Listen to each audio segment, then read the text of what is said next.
अस्सलाम वालेकुम। आप देख रही हैं आवाज न्यूज और मैं हूं इरम चौधरी। सुबह से अब तक 32 फलस्तीनी शहीद। 7 रोजा जंगबंदी के बाद गजा भर में इसराइली फौज ने पूरी शिद्दत के साथ हमले शुरू कर दिए। गजा के वस्ती, मगरबी और जनूबी इलाकों में बमबारी की गई। खान यूनस और जबालिया में घर को निशाना बनाया गया। रिपोर्ट के मुताबिक सुबह से शुरू होने वाले इसराइली हमलों में 32 फलस्तीनी शहीद हो गए, जिनमें खवातीन और बच्चे भी शामिल थे। मुख्तलिफ इलाकों में शदीद झड़पें जारी हैं। इसराइल ने आज हमास पर जंगबंदी मुआहदे की खिलाफ वर्जी का इल्जाम आयद करते हुए गजा पर दोबारा हमले शुरू करने का ऐलान किया था। इसराइली वजीर आजम के दफ्तर ने गजा जंग में अपने अहदाफ हासिल करने के अज़्म का इजहार किया।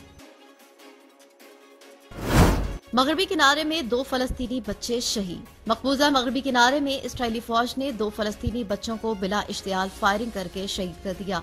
इसराइली फौज ने इल्जाम लगाया था कि बच्चों ने उन पर धमाका खेज मवाद फेंका था। दर हकीकत एक बच्चे के हाथ में फायर क्रैकर था। इसराइली फौज ने पहले उस पर फायरिंग की और थोड़ी देर बाद उसके साथी को भी निशाना बनाया। बच्चों की उम्रें 8 और 15 साल थीं।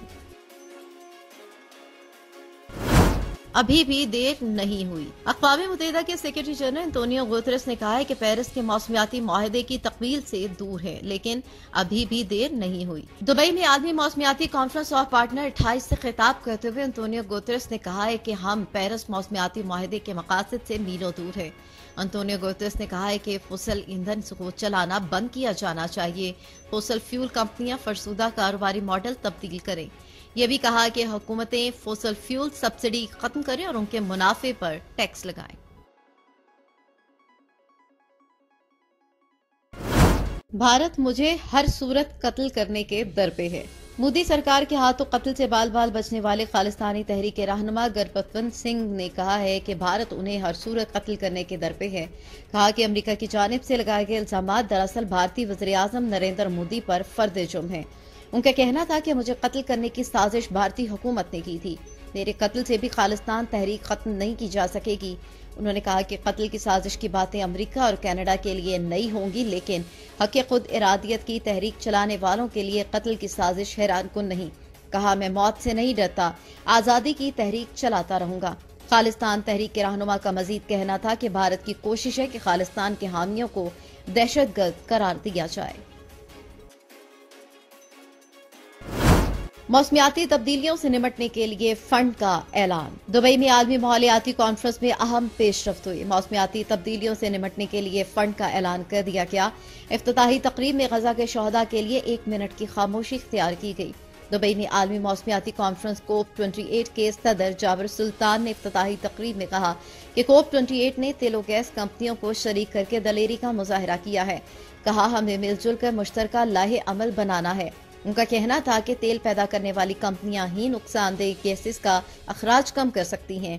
दुनिया मिलकर ही 2050 तक नेट जीरो कार्बन अहदाफ हासिल कर सकती है। माहिदे के तहत अमीर ममालिक तरक्की पजीर ममालिक की माली मदद करेंगे।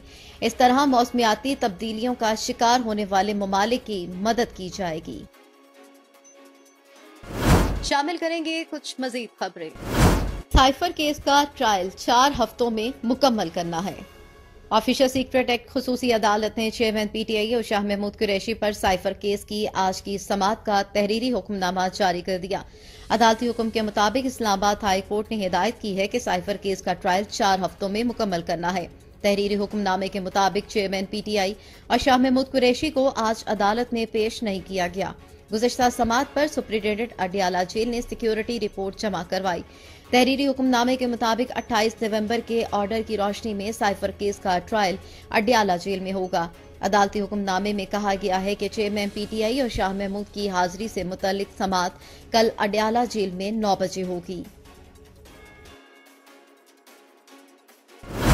नून लीग ने आज भी उम्मीदवारों के इंटरव्यू लिए। इलेक्शन 2024 के लिए नून लीगी उम्मीदवारों के इंटरव्यूज का सिलसिला जारी है। तर्जुमा मुस्लिम लीग नून पंजाब के मुताबिक डिवीजन कमेटी के तलाल चौधरी, यावर जमान, इफ्तिखार हुसैन ने इंटरव्यू किए। तर्जुमा मुस्लिम लीग नून पंजाब ने बताया कि कौमी असम्बली की 9, पंजाब की 20 नशिस्तों के लिए 79 उम्मीदवारों के इंटरव्यू किए गए।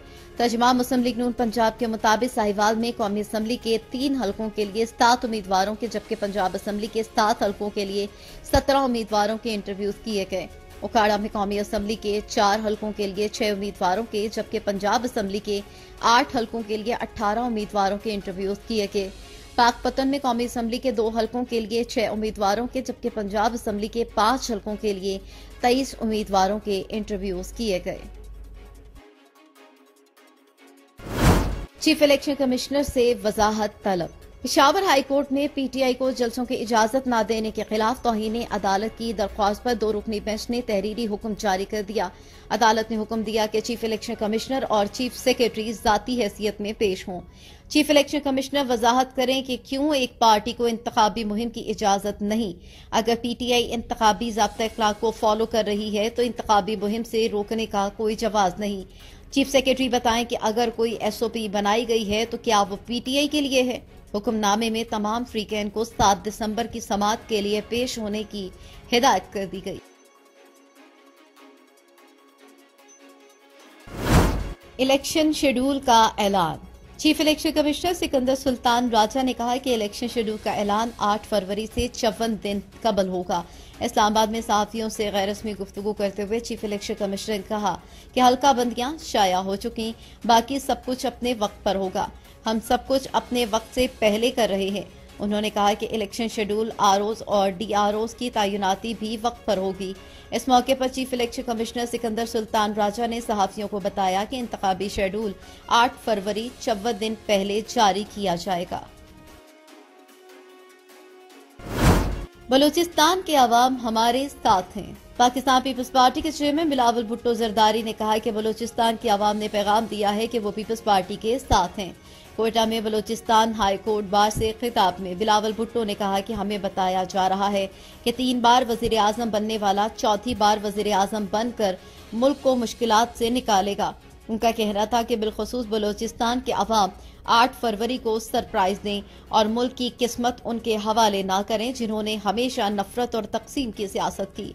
बिलावल जरदारी का कहना था कि मुल्क के फैसले मुल्क के अवाम को करने दिए जाने चाहिए। कहा, हमने पाकिस्तान के अवाम पर भरोसा किया है। हमें यकीन है कि हम इक़्तिदार में आकर नई तारीख रकम करेंगे। हमें रवायती सोच और पुरानी सियासत छोड़नी पड़ेगी।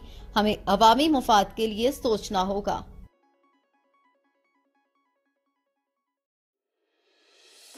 आवाज न्यूज से फिल वक्त इतना ही। मजीद खबरों और अपडेट्स के लिए देखते रहिए आवाज न्यूज।